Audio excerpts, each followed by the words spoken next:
ค่ะดิฉันชื่อเด็กหญิงนันทนันท์ศรีเกตค่ะค่ะชื่อเด็กหญิงจามรัตน์วิชานาค่ะวันนี้นะคะ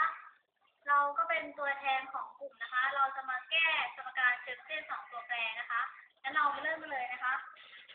โจทย์นะคะคือลบ 4x บวก 9y ลบ 7 เท่ากับ 0 นะคะและ 12x ลบ 27y บวก 21 เท่ากับ 0 นะคะแล้วก็จะมาเริ่มจัดรูปสมการนะคะ